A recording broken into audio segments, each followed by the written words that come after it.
जनवरी 13। हमारे प्रतिदिन की रोटी मिनिस्ट्रीज की ओर से आप सभी को नमस्कार। आज के संदेश का शीर्षक है भीड़, बिल क्राउडर की ओर से। आज के पवित्र शास्त्र का भाग रोमियो अध्याय 9 1 से 5 वचन तक। मैं मसीह में सच कहता हूँ, मैं झूठ नहीं बोल रहा, और मेरा विवेक भी पवित्र आत्मा में गवाही देता है कि मुझे बड़ा शोक है और मेरा मन सदा दुखता रहता है, क्योंकि मैं यहाँ तक चाहता था कि अपने भाइयों के लिए जो शरीर के भाव से मेरे कुटुंबी हैं, स्वयं ही मसीह से शापित हो जाता। वे इस्राएली हैं और लेपालकपन का अधिकार और महिमा और वाचाएं और व्यवस्था और उपासना और प्रतिज्ञाएं उन्हीं की हैं। पुरखे भी उन्हीं के हैं और मसीह भी शरीर के भाव से उन्हीं में से हुआ, जो सबके ऊपर परम परमेश्वर युगानुयुग धन्य है। आमीन।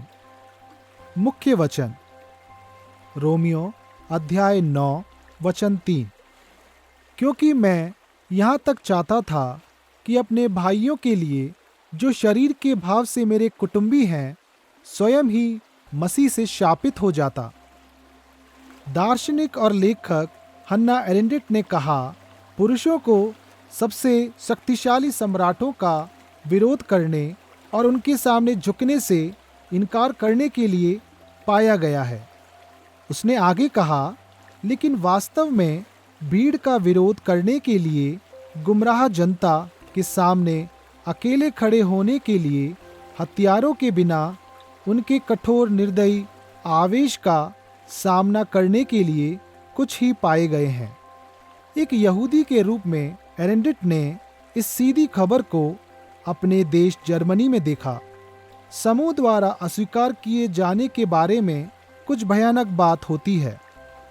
प्रेरित पौलुस ने ऐसी अस्वीकृति का अनुभव किया। एक फरीसी और रब्बी के रूप में प्रशिक्षित, उसका जीवन उल्टा हो गया जब उसने पुनर्जीवित यीशु का सामना किया।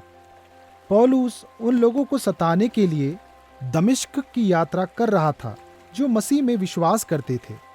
अपने बदलाव के बाद प्रेरित ने स्वयं को अपने ही लोगों द्वारा अस्वीकार किया हुआ पाया।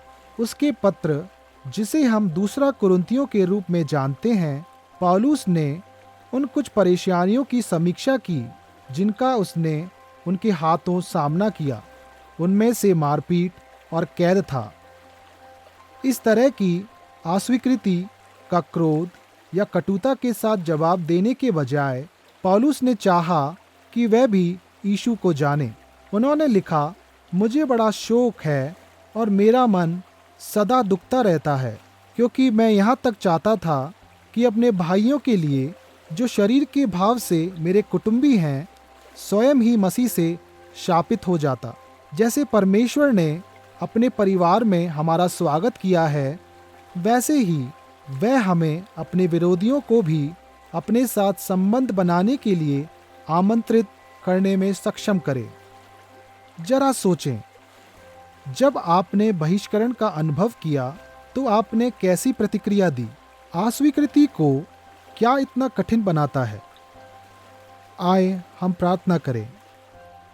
प्यार करने वाले परमेश्वर, मुझे उन लोगों की देखभाल करने में मदद करे जो मुझे अस्वीकार करते हैं, और व्यक्तिगत चोट या निराशा के बावजूद भी मैं उन्हें आपके पास और आपके राज्य में ला सकूं। आमीन।